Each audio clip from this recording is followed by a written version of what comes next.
Compadre. So you can see this panel's a little bit warped, so I gotta kind of work it to keep it flat. Okay, and this is true with a if I put it down a full 4x8 sheet. Sometimes I gotta lift up one corner while holding the other one down and try to get.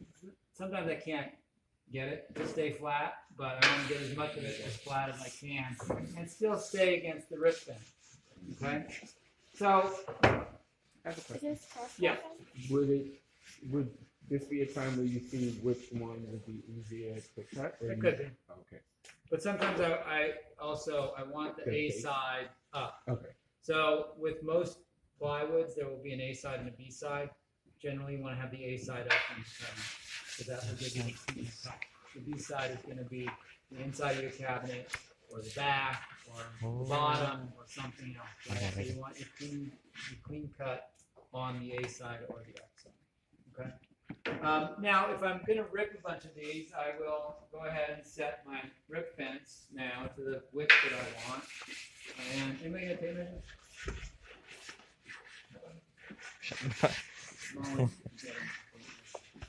Sorry. Setting it down somewhere.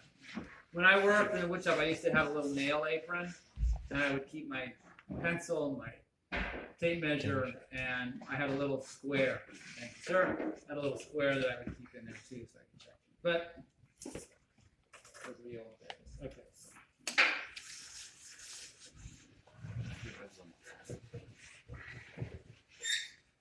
Okay.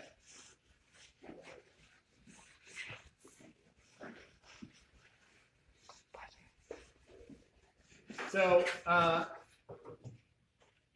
one thing I will also do if I'm cutting let's say I'm making a bunch of, I'm ripping 3 or 4 sheets in a row of full sheets into the same pieces. All right? I might set my stop. So let's say I'm doing MDF, it's 49 inches. I might set this at 48 and 7/8. So that when I go to straight line it, I just put it up against my stop block, straight line it, and then I'm off to the races. Okay, and I bring the next sheet up and I do the same thing.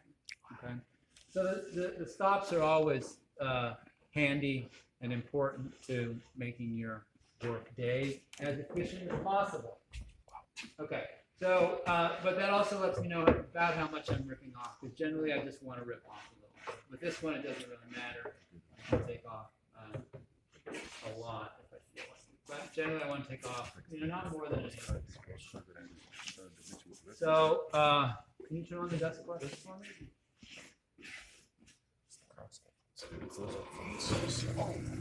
And right now I'm just using the rip fence, but I still want to bring it back in front of that red. Sorry. What? Oh, yeah. Flip that switch. Is this not the cross cut then? I thought this is the cross cut then. What's that? I thought this was the cross cut then. Yeah. So you put it against that one? I'm pushing it against the cross cut fence. It's a straight line.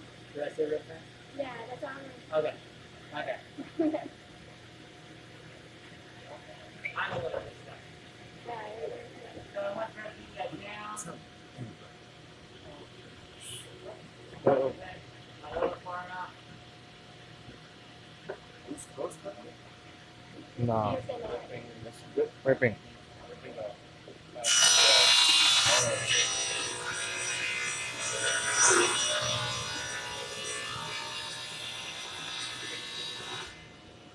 Okay, so now that edge is straight. Slide that carpet down a little bit.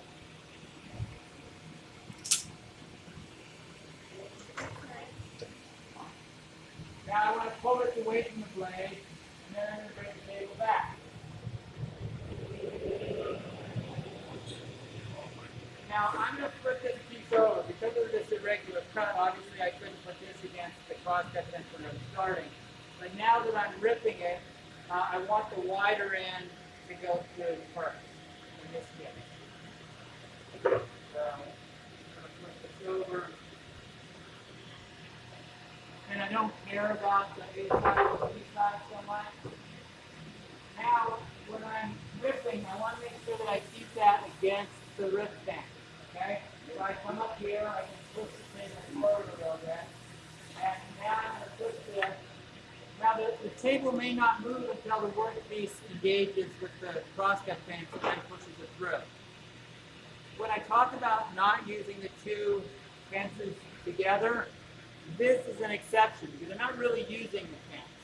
The fence is moving out of the way. I'm pushing against the rip fence. I'm really only using the rip fence. Okay? But I want to make sure that I'm pushing tight against that at all times.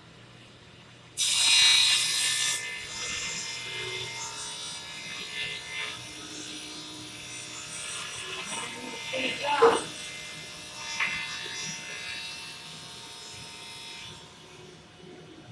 And I push it all the way past the blade. Okay? So remember, whenever I finish that cut, I have to have something between the blade and the fence pushing it through. I can't just do it from this side. Okay? I've got to have my hand over there or a push stick or something pushing through. Okay?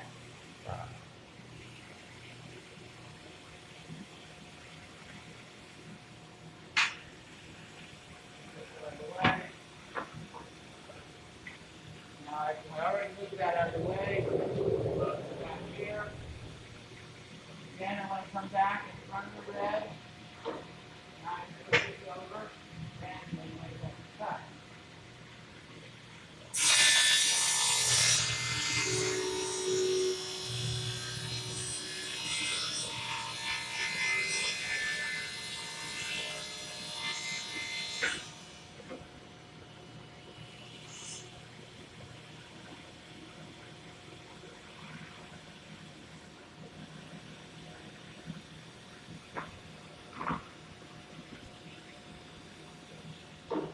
Alright, now the board is getting a little funky.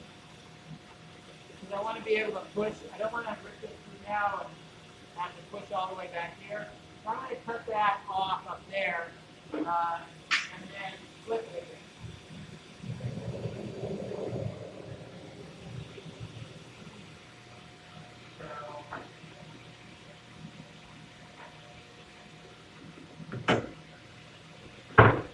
Now I'm going to use the forearm blade. Pick that up. Put it on.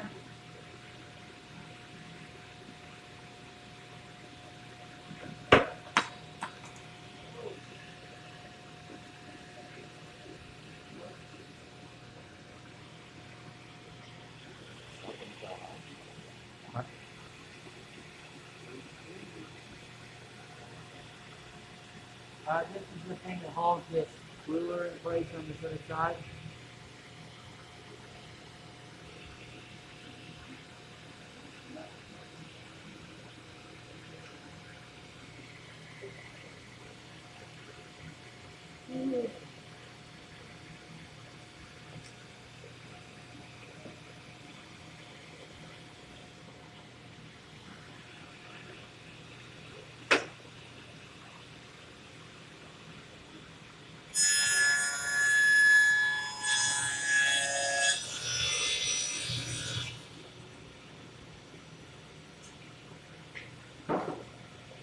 Okay? Now I'm going to drop that foot right down. Put it off. And now I'm going to rip this